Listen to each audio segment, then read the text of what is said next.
Moving forward in Jake St. John's, the 13th round. To those that came before, that edge, there is no honest way to explain it because the only people who really know where it is are the ones who have gone over Dr. Hunter S. Thompson.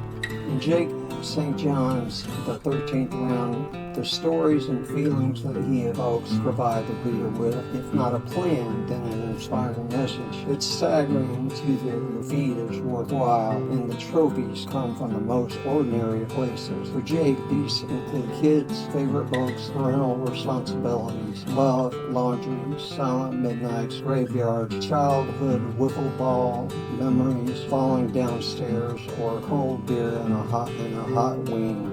These are poems that you can sit ringside with, walk with, reminisce with, try to dance with, play with, and get a drink with. These poems seem like the best corner man in the business, directing us to go ahead, take the hit, duck and weave, and know when to work it inside because you might as well go for the glory. And that's from Six Ft Swells Press, 2025, written by Todd Cirillo. Todd's going to be with us today as well as Jake St. John. Todd Cirillo was born a bastard lineage and he enjoys cocktails and weirdness under the neon. He is also a pirate. 6 Ft Swells Press began in 2005 on a moonlit night with a cluster of 3 bar stools, many dollars in a jukebox, and an open tab. 3 friends and after-hours poets, Matt Arnott, Todd Cirillo, and Julie Vallon, we're talking about how poetry can be fun and more accessible to the every person. After many notes and poems scribbled on cocktail napkins and the shout of a last call, 6 Ft Swells Press was born with the mission of bringing our brand of after-hours poetry to the truck stops, bowling alleys, bars, couch surfers, soccer moms, and everyone in between, and to have a lot of fun while we do it. So let's go.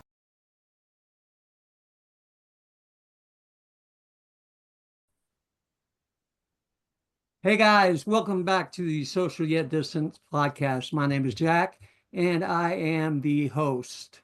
Today we've got a great show going on. You heard in the preview, we have Todd Cirillo and Jake St. John with us, and we look really forward to sharing some poetry and some insights into the whole world that we like to dabble in, and I hope that you'll find something beneficial there as well. I'll just make my caveat here that, spilling my soul has been pretty helpful in these times of unrest, I'll say. And I would encourage you to invest yourself through your own creative sides as well. And thanks for coming and hanging with us. Jake St. John, my brother, how are you? I'm doing all right. How you doing, Jack? I'm good, my friend. It's so good to have you here. And um, Yeah, thanks for having us. I've read about half of your book, the new one, and I've been reading your poetry for a long, long time. So it's really a pleasure to have you here today, and we'll talk a little bit about the book and your writing history and kind of how you feel about all that. And then there's my buddy Todd. Wild man, how you doing, brother? Oh, I do great. Thank you, Jack. Hey, I know Jake. you do, my Hey, friend. Todd. I'm hoping to get down and see you guys during Gonzo Fest. It's just I don't know. We'll have to see. Well, But I, I'll be I I I expect a couch or a floor to sleep on. Okay, so yeah, keep I that in will be mind. here. Yeah. Go ahead and promote that real quick so everybody knows. Yeah, so Gonzo Fest 2025, which is the celebration of Dr. Hunter S. Thompson, is happening this year here in New Orleans. And that would be, it's the third week of May. It goes for 4 days. So that would make it the 15th, 16th, 17th, and 18th. And it's totally free festival. Lots of people who knew Hunter. There's poetry readings. I'm performing twice on Thursday night at the Always Lounge and then Saturday night at the Library Bar. There's films, some documentaries. There's even a walking tour of all of Hunter's favorite places here in New Orleans, and which one is right by my house. And so, yeah, it's 4 days, totally free. Come on down to New Orleans, and we can get weird, twisted for a Hey, little if you're while. going to celebrate Hunter and you're not in Colorado, and you're not, in the desert somewhere, there's no place in the world to do it but New Orleans. There's just no Yeah, doubt. yeah, I was very happy to be asked to perform in it. So yeah, there we go. Should be a blast. And I encourage everybody to attend if you can, and pay attention to all your socials because there'll be clips and stuff, I'm sure, as well. And if I get a hold of any, you can count on it. I'm a bit of a pirate too, as is our friend Todd. So, as you heard in the introduction earlier, Jake, tell us what's going on with you, my friend. Not a whole lot, I'm on spring break now and got a lot of time to spend with the book and try and get it out there. And just really that's the focus right now is getting books out in the hands from 6 Ft Swells. Cool. Tell us the name of the book and whatever else you want to tell us, and then let's go ahead and read one.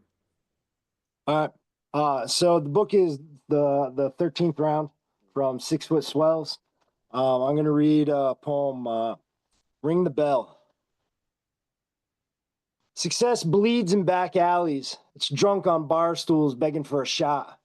It's taking 2 punches to give 1. It's howling at the moon on a cloudy night. It's staggering to your feet when you know the odds of getting knocked back down are 2 to 1 at best. That's Ring the Bell from the 13th round, 6 Ft Swells. Very nice, very nice.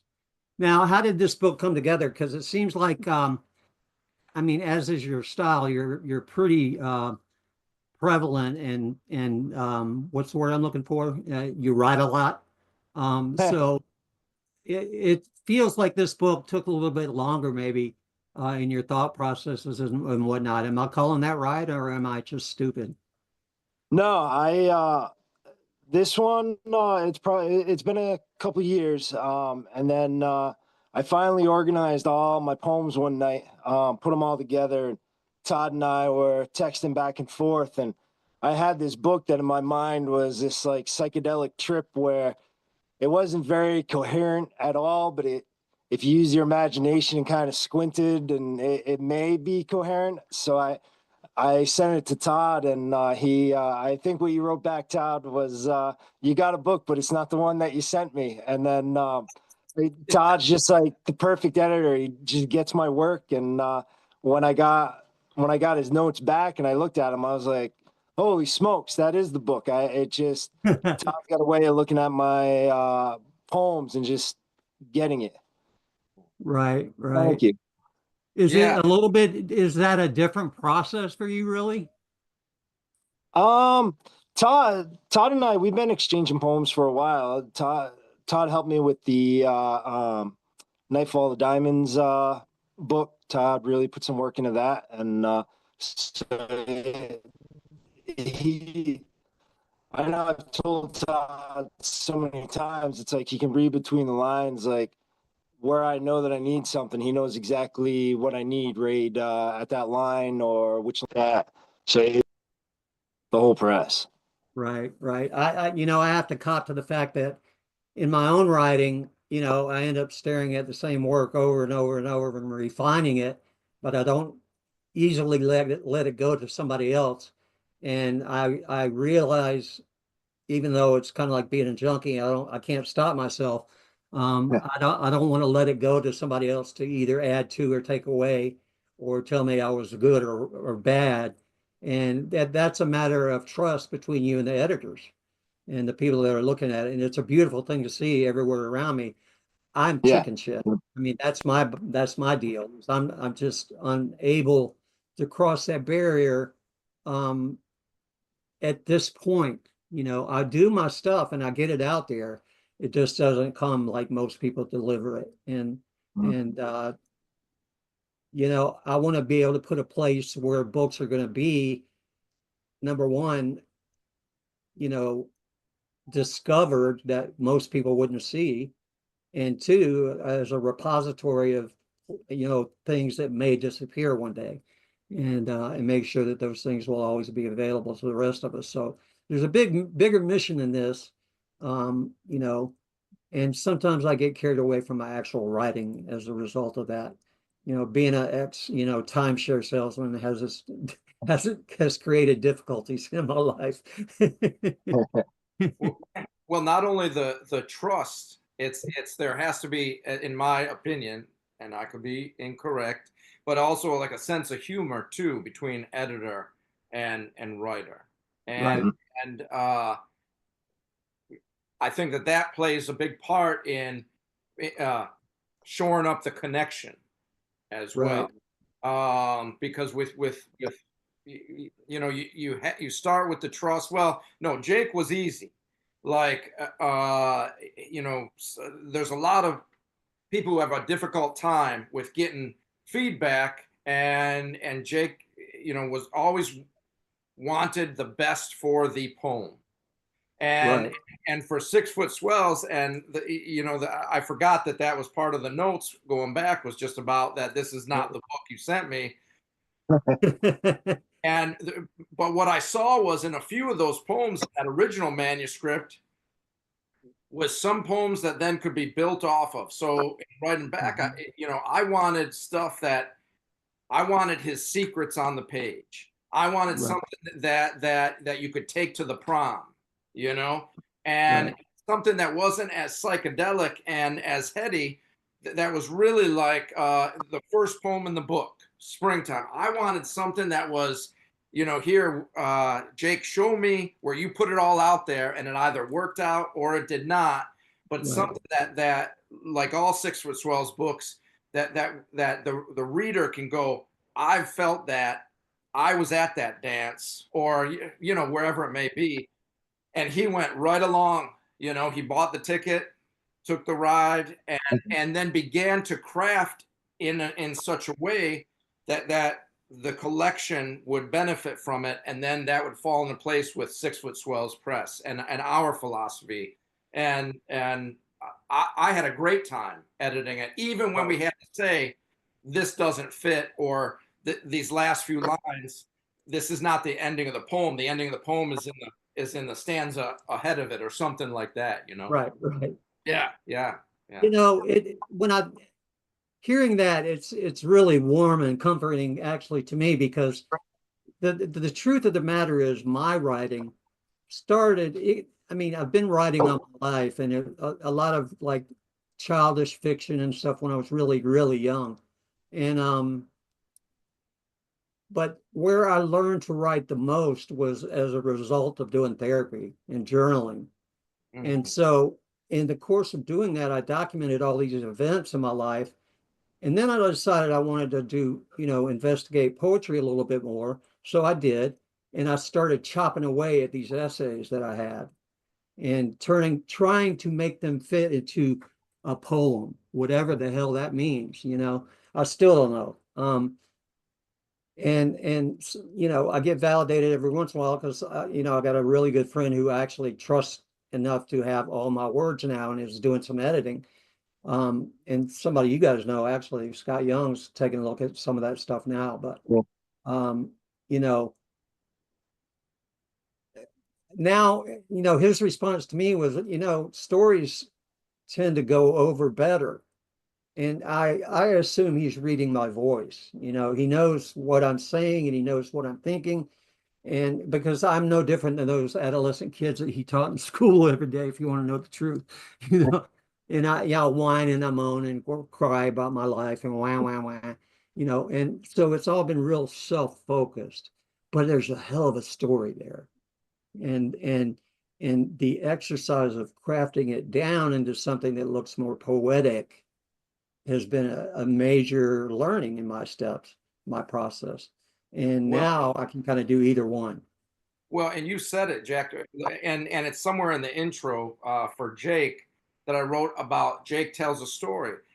I personally believe all poems should be a story, beginning, Right. middle, and end. And Jake's poems accomplish that. And Right. That's exactly what I noticed about your work, especially reading the book, is that it felt very completed, but very almost like it exploded out of your brain onto paper, And sure, the evidence of the editing is there, and the team that you have behind you is very clear, but it doesn't change the way the words kind of have that ejection seat effect when you read them, if you pay attention, and that's the thing. I can't call it a poem based on whether somebody reads it or not or what they call it. I don't care, to tell you the truth. I'm not looking to label anything. I want to tell stories, and I'll tell them to whoever will listen, and I'll use whatever voice I need to use, because the goal is to get it out there, meaning out of me, and then maybe out there it'll help or hurt or educate or stimulate thought or whatever it might be. Yeah. So, what do you think about all that craziness, Jake? No, I was thinking the same thing. Like when I'm writing, I know I only have the attention of the reader for a little while, so my I'm going to use the least amount of words, I guess, to craft the perfect picture. Many of the poems, like I'll be spending time with friends and things, and these poems are long dissertations, the stories, the nuances and things. But when it comes to the poem, you want the person reading it, like you said, Todd, to say, "Hey, I can relate to that. I understand that." So I leave out all the stuff that's about me, and I try to add complete the story with stuff that's about all of us. So yeah, I poems should be a story. Should be a story. There should be a beginning, a middle, and an end, and hopefully that end just really like punches you in the gut. Yeah, The end for me is the that's important. my thinking too. Is like I love the idea of a last line that just bops you right in the eye, and makes you think about what you just read. And I do aim to do that, but I also, I can't concern myself. I seem to be able to do it backwards, like just free form and then take stuff away a lot easier than being conscious of the amount of verbiage I'm using in expressing that idea. And then I'll go back and syllabus that shit and figure out different words and whatever. I mean, I read people all the time who, man, you got to really think to understand what the hell they're talking about. And while I value that and appreciate it, it's not the way I write. I'll throw a big word at you maybe, but not one you're not going to know what it means. Yeah, why Not make it one that's harder? going to Why require you make to it harder on the reader? Yeah. right. It's about the reader, and I don't want you to have to interrupt the flow to pick up an encyclopedia or a dictionary. Yeah. Exactly. You don't want to have send them to the dictionary, then they're putting your book down. Exactly. We don't want that. Like one of Well, Jake's great story poems, and hopefully maybe he'll read it later, is Our World Series. So just you just want to think, do that now, Jake? I actually had it queued up. That was the second poem I Oh, planned on by reading. God, sounds like a plan. So from the 13th round, our World Series. Beautiful cover too, by the way, guys.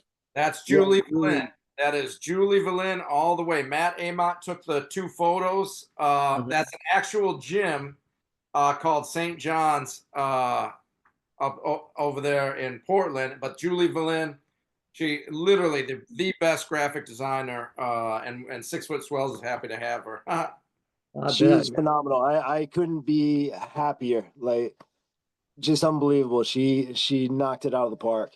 Like Great, great. um so our World Series.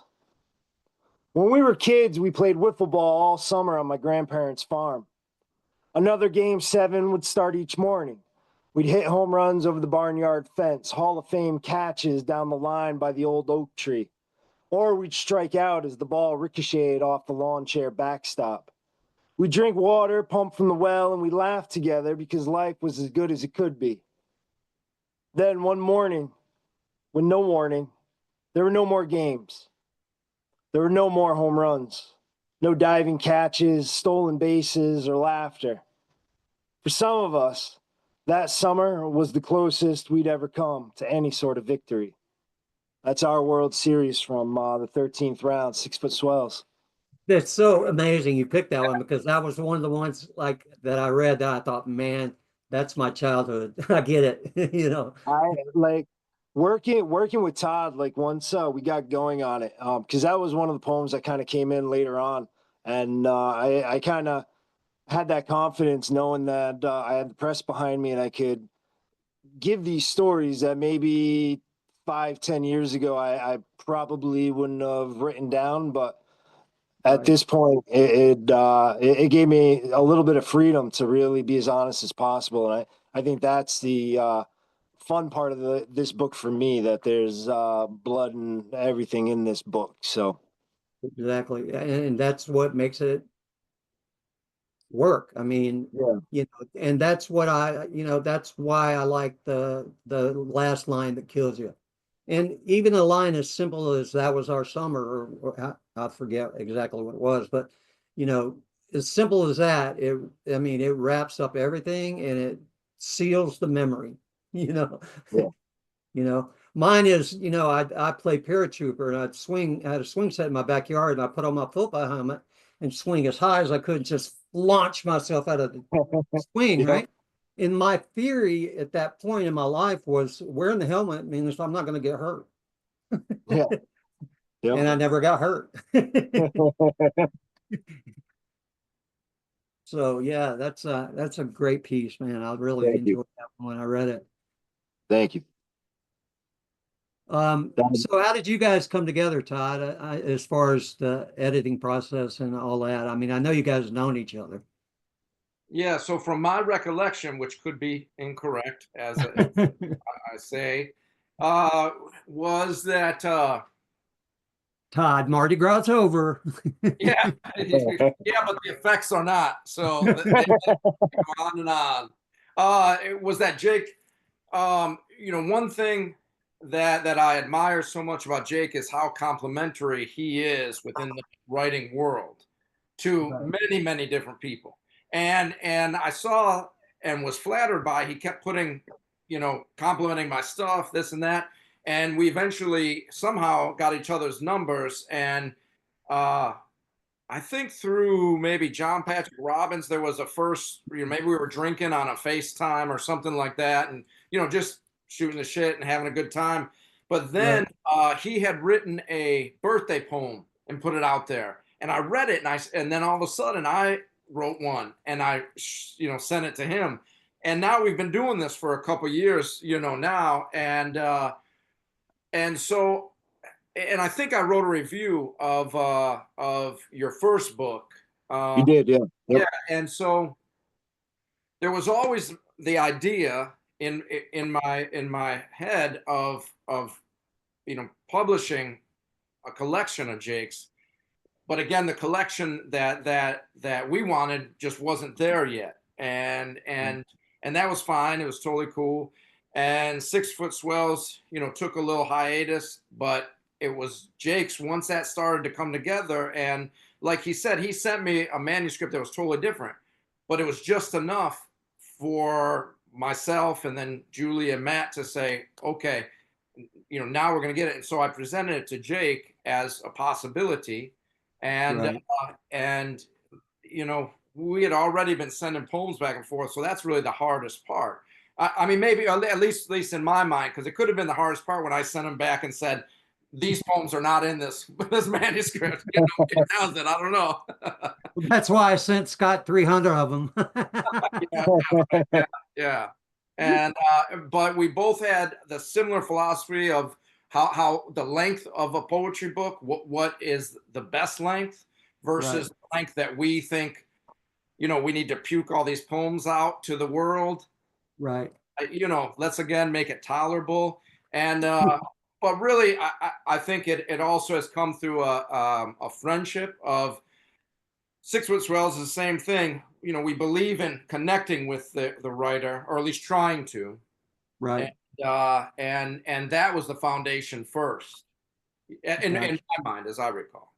Yeah. no, that's it, that's exactly how I remember it, or at least I'm remembering it now, because I'm in the same boat, Todd, that we but I do remember, I remember getting my copy of Burning the Evidence, and I think we exchanged a couple emails or texts at that time, but um I've told this story a couple times in the last few days, that Todd's book Burning the Evidence, to me, it was there's only a handful of books that have done that, where you pick it up and you start reading it and you're like, damn it, this book, he wrote this book for me. These are the poems that I want to read. These are the poems that I'm looking for.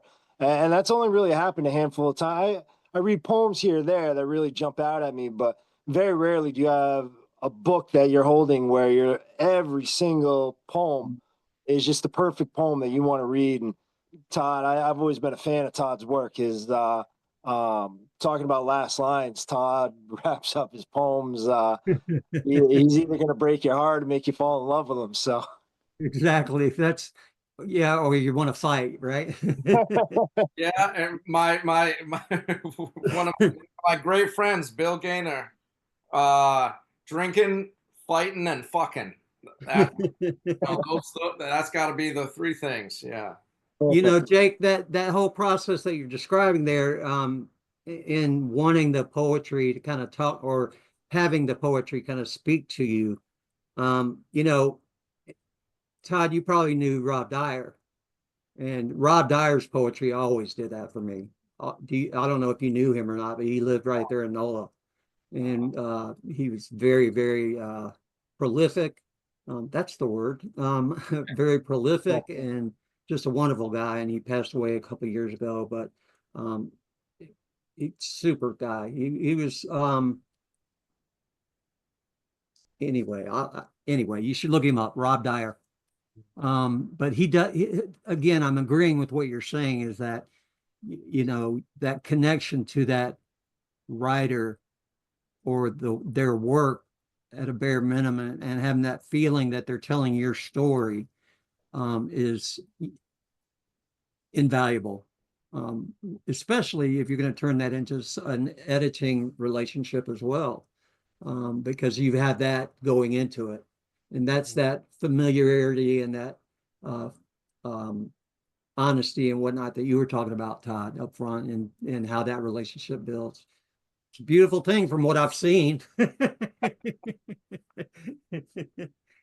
Jake, anything you want to add? Or I certainly want to hear a couple more poems.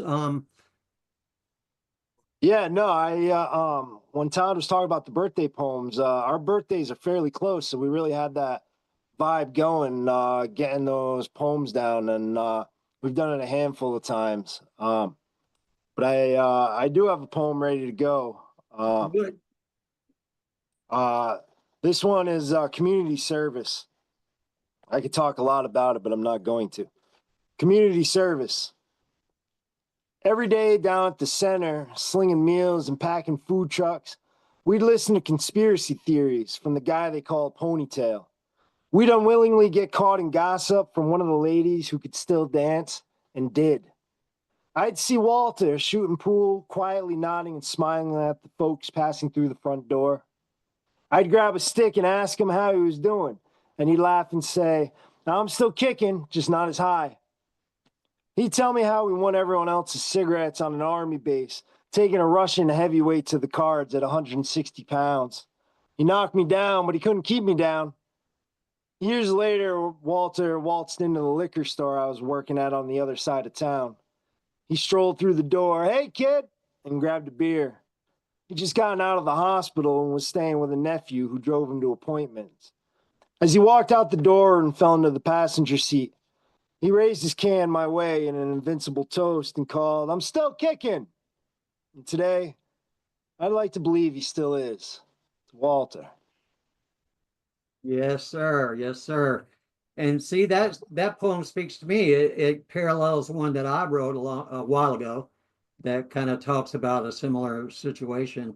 I'm the guy who got out of on parole, went 40 miles out of my way to make sure I didn't get in trouble for going to a bar, and sat down on a bar stool, and I looked at the guy next to me. It was my parole officer.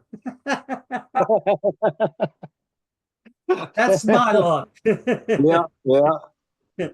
There was a guy named Pinto at the end of that story. That sounds like a Tom Waits song, waiting to be. It does, Oh yeah. God. Yeah, you need to read more of my stuff. It's all about I am Tom Waits. Look how bad my life is. Yeah.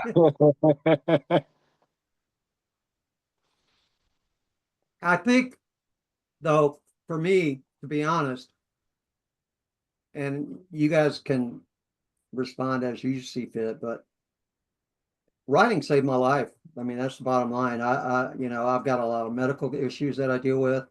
I have uh, disabilities won't necessarily legally allow me to go out and work. Um, so I struggle from day to day, and it's all as a direct result of behaviors in my early days. And I accept that, and I love that. And I've been a different person for a long, long time. But um, having a good ending at the story is important. And you know, not being able to get those out, whether in the form of some monograph that a shrink's going to read later, or some, you know, chopped down poem, I think that's really what, to me, if you're going to use the word poem or poetry, that's what we're talking about. You reach in, you grab the heart, you shake it around a little bit, and it has this impact or it doesn't. And the writer can pay attention as much as possible and attempt to manipulate that process. But all they can really do too, in my opinion, is write whatever comes out, and see what happens. And I know that you guys have been doing that for a long time, and it's really great to see it pay off. And there'd be reputations and fame and whatever. The honest to God truth, Jake, why I didn't never really got to know you after all these years is because your writing was so almost intimidating. I just didn't write like that. I ran across the video on the Six Swells Press website today of Wolfgang.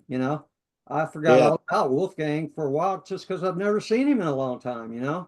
I suspect he has a different name, but anyway, it's that connection, and it's that, those people all changed my life, and they listened to what I had to say in whatever form I gave it to them. So what else could I be grateful for than that? Mhm. Yeah, absolutely. Yeah, well, Wolfgang, I ask Todd about Wolfgang all the time. I have a couple of his books, and I remember he's not too visible now, but on socials, he used to have some killer videos Oh in a yeah. parking lot, sitting in the car. Like, his stuff was, he always had that knockout punch right at the end. I Well, always and did his and stuff. I got to know him back in the days with Blog Talk Radio. We had a Blog Talk Radio show for a while. Um,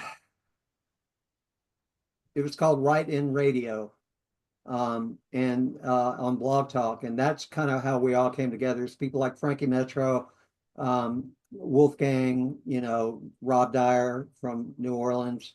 Lots of just really, I mean, there's tons of people I could name. I just don't have them on the tip of my tongue, but a lot of the people we still see around today, that's kind of where we all got to know each other, was way back then.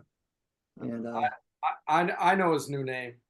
I bet you do. And I saw that video today, and I think I know who he is too. Yeah, Because I saw him. he's great. I love him still. Well, yeah, I mean, and I'm not looking to crash this party, man. Just telling us that, hey, man, that's all. Give me a Yeah. call. I'd love to sit down and talk with him. There's lots of good ones out there, and you guys qualify to be like right at the top these days. I appreciate you spending the time. What should we tell us about the book and where we can find it and all that kind of stuff? And so you guys know, um, if there's an Amazon link, send that to me, and I'll put it in my bookshop as well. I can only use an Amazon link though, unfortunately. If you're not Oh, going to do it anywhere but Six Foot Swells, I'll promote it other ways. okay. Yeah. Because this for this one we were really pushing it towards bookshop because the Okay. proceeds go to the independent local bookstores around the country. So bookshop.com, but also Barnes and Noble, because Barnes and Noble are um, still supporting inclusivity and equity, and they have not Diversity. sort of backed down in the current political climate. Here's an ISBN number, right? Oh, correct. Yeah, and it is up on Amazon. It absolutely is. But if you go to sixfootswells.com and go to the books, it'll take you to bookshop.com to purchase it. But it is on Amazon, and we can get you the link, no problem. Yeah, Where you yeah. find the 13th Just send me the round. link or I'll go on Amazon to look. I can Yeah. find everything I need and I'll put it in my bookshop. It's just the only way I can do it, guys, you know. Cool. Otherwise, if you want me to make a barcode with I mean a QR code that just goes directly to where it's for sale, send me It is that. It's all good. Amazon, it's Okay. just fine too. Interesting about like we are telling about the stories. Near the end of the book, Jake has a couple poems, "Nobody's Priority" and "State of the Union," which uh, are a bit different in both their tone and sort of almost subject matter from like a lot of the other ones in the book. But they're very short line ones. So I don't know if you had those lined up, Jake, but Yeah, let's do it, man. Let's close it out with another some side kind of words, it as man. well. Yeah. I got it open. Nobody's priority. I never looked at the moon tonight. I had a few beers, maybe a shot. I read some books in a dark room. Then I wrote this poem in silence. I'm nobody's priority tonight. I feel that. I feel that. I love that one. I remember when we're working on that. I just think it's such a gorgeous heartbreak. No, it really is. I think I'm going to read it every day now. Thanks. I got it. I Well, feel thank you, Al. seen. Thank you, Jake. I feel seen. And Guys, it's been a blast, man. I will sit down and talk with you guys anytime. Um, you know, and I'll do my best to get the word out as best I can. And in the interim, you need anything from me, let me know. And Jake, where are you? I'm up in Colchester, Connecticut, down by the Salmon River. Okay, I thought you were up north somewhere. Yeah. Yeah, yep. We actually today we went on spring break and we had a snowstorm early this morning. So no, Surf's up. nothing stuck around, but still, that's New England spring break with nothing but sleet. So I hear you. All right, man. Guys, I appreciate it so much. If there's anything else you ever need from me, please let me know. I'll get yeah, a book in the shop. I'll stay in touch with you guys on when we post. And ladies and gentlemen, we thank you so much. There it is. It's a beautiful book. It really is, guys. And you'll see the yeah, Thank you, artwork. Jack. Thank you for everything. I appreciate you, bro. Oh, it yeah. ain't Thank you, not a Jack. big deal. This Thank is you, for the Todd. Yeah, people to make sure that they understand that you're here and a force to be reckoned with. And you know, go buy books, you lazy bums. Don't be scared of the economy. What the hell's wrong with you? Have a cocktail, buy a book. All All right, right. Jake. Thanks, guys. Peace. adios, Ladies and guys. gentlemen, thanks for Have hanging fun. out with us today. I hope you had as much Thanks for fun as having us. we did, and we will catch you on the next whatever you want to call this. Later, guys. Thank you.